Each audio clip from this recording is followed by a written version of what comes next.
E aí pessoal, aqui é o Caio, sejam bem-vindos a mais um vídeo do canal e hoje eu vou dar continuidade ao nosso assunto sobre dissipadores de calor. Então se você quer aprender como projetar um único dissipador para vários componentes, fique até o final desse vídeo. No vídeo passado eu ensinei toda a teoria por trás dos dissipadores de calor, eu expliquei qual que é a importância desse componente nos circuitos eletrônicos e ensinei como dimensionar um dissipador individual, ou seja, para um único componente. Aí se a gente desejar utilizar apenas um dissipador para vários componentes, como esse caso aqui. Esse aqui é um retificador controlado a tiristor, que eu desenvolvi em uma disciplina da graduação para acionar um motor CC. E se você tem interesse em saber como funciona esse tipo de conversor, deixa aqui nos comentários que eu gravo um vídeo explicando toda a questão de potência e de controle. Então, vamos ver agora como fazer o cálculo para esse tipo de aplicação. Nesse caso, a gente pode considerar inicialmente um circuito térmico para cada componente, certo? Então vamos desenhar aqui. Para o primeiro componente, a gente vai ter uma dissipação de potência, que a gente vai chamar de P1. Uma resistência térmica entre a junção e o encapsulamento. Uma resistência térmica entre o encapsulamento e o dissipador. E, por fim, uma resistência entre o dissipador e o ambiente. Para o segundo componente, a gente vai ter também uma dissipação de potência, que a gente vai chamar de P2, e suas respectivas resistências.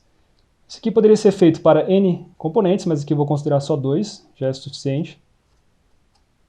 Certo? Que as resistências térmicas para esse componente.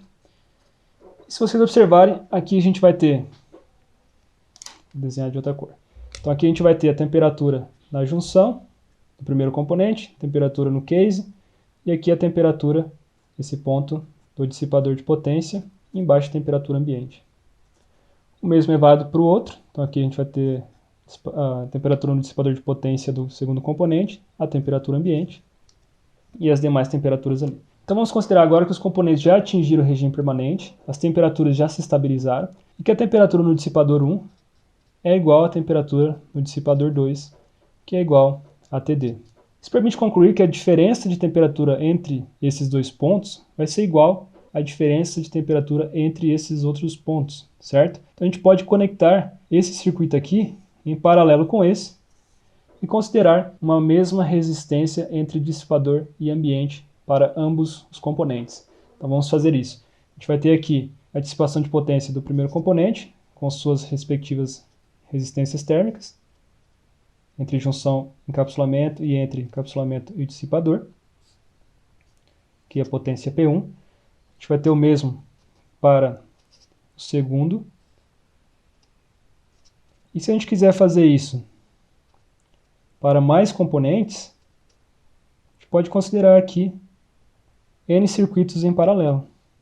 Então, vou colocar aqui de forma genérica, tá? E aqui seria para o nosso último componente. Vou chamar de PN, RJCN, RCDN, e por fim a gente tem a resistência do dissipador. Então esse circuito térmico aqui embaixo, ele representa a conexão de vários componentes em um mesmo dissipador de potência. Agora vamos analisar esse circuito para a gente obter o valor dessa resistência aqui. Inicialmente a gente precisa calcular qual vai ser a temperatura no dissipador para cada um dos componentes, porque dependendo da aplicação, pode ser que cada um dos componentes dissipe uma potência diferente e consequentemente vai ter uma temperatura de junção diferente, uma temperatura de encapsulamento diferente, beleza? Então isso pode ser feito aplicando aqui as equações térmicas que a gente calculou anteriormente. Então a diferença de temperatura entre a junção e o dissipador de um desses componentes vai ser dado por TJ menos TD, que vai ser igual à soma dessas duas resistências, né? O RJC mais o RCD, vezes a potência que é dissipada nesse componente, que é CD, né?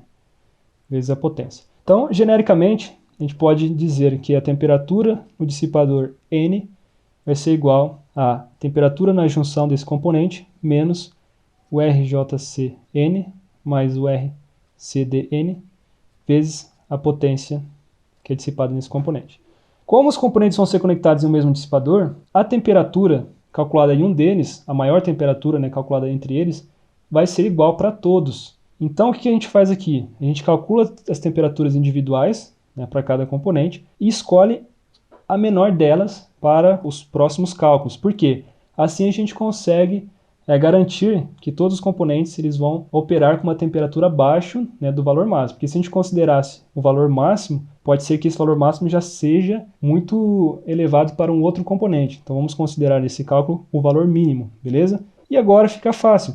Se a gente tem a temperatura nesse ponto aqui, a gente já tem a temperatura determinada nesse ponto, aqui embaixo é a nossa temperatura ambiente, então a diferença de temperatura em cima do dissipador, que vai ser dado por TD menos TA, vai ser igual a resistência do dissipador vezes a soma das potências, certo? Porque essas potências elas circulam por essas resistências e chegam nesse ponto. Então a gente tem aqui um nó comum a todos os componentes e a potência total que vai ser transferida aqui ou dissipada no dissipador vai ser a soma dessas potências. Então vai ser o P1 mais o P2 mais o Pn.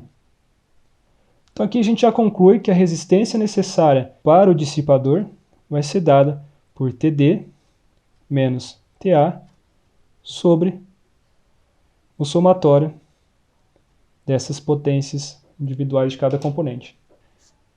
Lembrando que a temperatura aqui no dissipador vai ser dada pelo valor mínimo calculado para cada um dos componentes, tá? Bom, se o valor dessa resistência aqui não for comercial, a gente deve adotar o valor comercial menor e mais próximo desse valor calculado, beleza? Então, com esse parâmetro aqui, a gente pode entrar nos catálogos dos fabricantes de dissipadores e escolher qual que é o dissipador com o menor valor mais próximo desse aqui. Então, é assim que a gente dimensiona um dissipador de potência para os nossos circuitos. Bom, como a gente costuma, eu vou apresentar agora um exemplo numérico para a gente fixar melhor todo esse conteúdo, mas antes, eu peço a você que deixe aqui um comentário, um feedback, se você está curtindo o vídeo, se você acha que eu posso melhorar em alguma coisa, ou se eu posso trazer o conteúdo de uma forma diferente. Como eu sou novo aqui no YouTube, eu preciso do seu feedback para saber se eu estou no caminho certo, porque eu quero trazer muito mais conteúdo interessante aqui para o canal, mas para isso eu preciso da sua ajuda. Agora, sem mais delongas, vamos ao que interessa. E para exemplificar o projeto de hoje, eu tenho aqui um conversor buck do tipo síncrono. Observem que em vez de um diodo aqui, eu tenho um outro interruptor. Esses interruptores são acionados de forma complementar, isto é, enquanto esse está conduzindo, esse aqui está em bloqueio e vice-versa. Então, para isso, eu gerei aqui dois pulsos complementares usando essas fontes V2 e V4. Vou mostrar para vocês aqui como isso funciona. Então, aqui a gente tem a tensão que aciona o MOSFET 1 e aqui embaixo a tensão que aciona o MOSFET 2. Então, observem que elas são complementares e tem aqui um intervalo em que nenhum dos dois é acionado, né, para não gerar aqui um curto-circuito na fonte de entrada. Isso aqui a gente chama de dead time ou tempo morto. Então, só para confirmar aqui o funcionamento do nosso conversor, eu vou simular ele novamente e a gente vai analisar aqui o comportamento da tensão de saída, que está aqui. Bom, esse conversor então tem uma tensão de entrada de 30 volts e uma tensão na saída de 12 volts. Obviamente ela não está exatamente em 12 volts, porque a gente tem aqui algumas perdas no circuito, e como ele está em malha aberta, essa diferença não é corrigida. Mas aqui para o nosso propósito já é suficiente.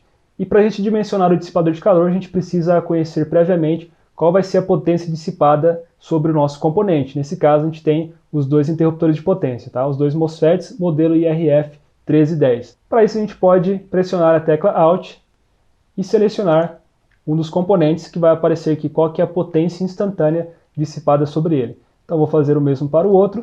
E a gente tem aqui as potências em cima de ambos os interruptores. Então, vamos observar qual que é o valor médio dessa potência. No caso do MOSFET 1, a gente vai ter uma potência média de 1,51 watts, e no caso do MOSFET 2, uma potência média de 2,13 watts, beleza? Com base nisso, eu montei aqui embaixo o nosso circuito térmico equivalente, que é um circuito que eu já validei no vídeo anterior. Se você não assistiu, confere aqui no card o link. Temos aqui então uma fonte de corrente que representa a potência que é dissipada sobre o MOSFET. Aqui as resistências térmicas entre a junção e o encapsulamento, e entre o encapsulamento e o ambiente. A princípio não estamos considerando um dissipador de potência, então a gente não tem aqui nenhuma resistência térmica relacionada ao dissipador. Então temos aqui dois circuitos térmicos, né, um para cada MOSFET. Apesar de eles estarem em paralelo, eles não estão influenciando um no outro. A única coisa que eles estão fazendo aqui é compartilhando a mesma temperatura ambiente, que eu considerei aqui um valor de 50 graus Celsius. Então vamos verificar aqui qual que vai ser a temperatura de junção e de encapsulamento quando a gente não considera aqui um dissipador de calor.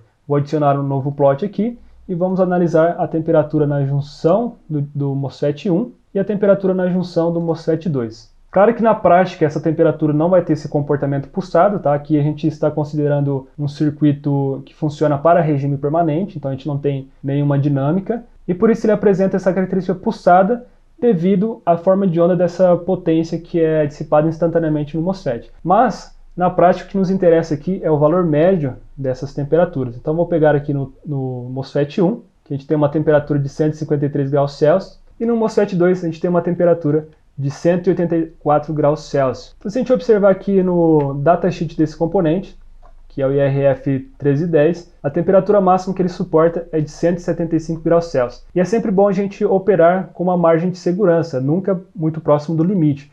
Então, em um dos MOSFETs a gente tem uma temperatura acima desse valor máximo, e no outro a gente tem uma temperatura de 150 e poucos graus Celsius, que já também está bastante próximo aí do valor máximo. Então o que a gente vai fazer aqui é projetar um dissipador de potência para que essa temperatura de junção seja menor em ambos os MOSFETs. Então, conforme abordado na nossa análise teórica, a gente precisa determinar inicialmente qual que seria a temperatura do dissipador provocada por cada um dos componentes. Nesse caso, eu considerei uma temperatura de junção máxima de 120 graus Celsius para ambos os MOSFETs.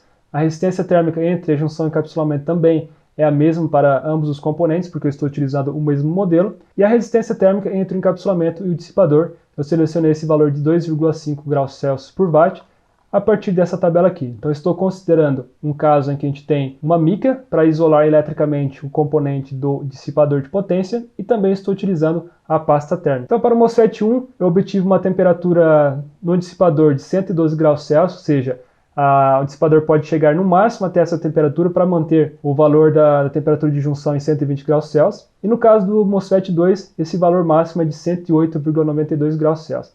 Então, aqui a gente precisa selecionar o menor valor entre os calculados, que nesse caso é 108, porque se a gente selecionar o de 112, a temperatura de junção do MOSFET 2 vai ficar maior do que o valor limite aqui de 120 graus Celsius, beleza?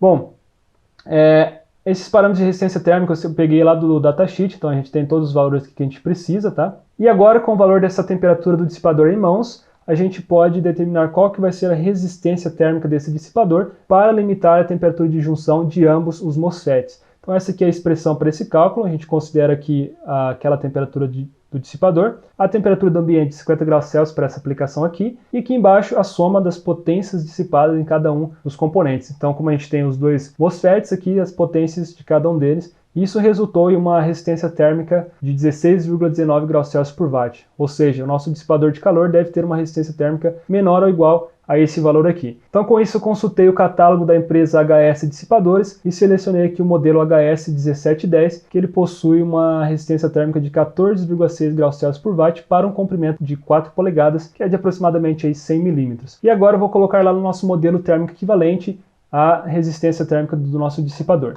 Então, aqui está o modelo térmico com a presença do dissipador de calor. Observem que a resistência térmica entre a junção e o encapsulamento se mantém a mesma para ambos os componentes, mas agora a gente vai ter uma resistência térmica entre a junção e o dissipador, que é aquela de 2,5 graus Celsius por watt. Essa resistência também é conhecida como resistência de interface, e aqui a gente está considerando que o calor ele vai ser transferido unicamente pelo dissipador de calor. Então ele vai passar lá da junção para o encapsulamento e depois para o dissipador de calor. Ambos os MOSFETs possuem as mesmas resistências térmicas e compartilham aqui o mesmo dissipador com uma resistência térmica de 14,6 graus Celsius. Então vamos ver como ficou agora a temperatura de junção desses componentes considerando o nosso dissipador. Vou adicionar aqui um novo plot e vou pegar então essa temperatura de junção do MOSFET 1 e a temperatura de junção do MOSFET 2. Então no caso do MOSFET 1 a gente tem aqui uma temperatura de 111 graus Celsius, antes era de 153 se não me engano, e no MOSFET 2 a gente tem uma temperatura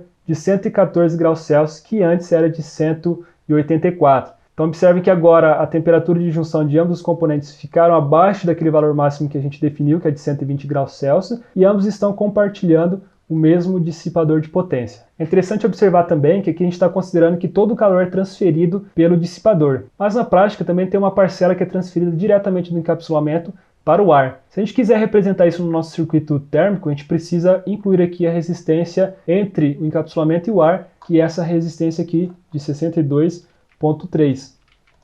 E ela vai entrar aqui em paralelo com o encapsulamento e um ambiente.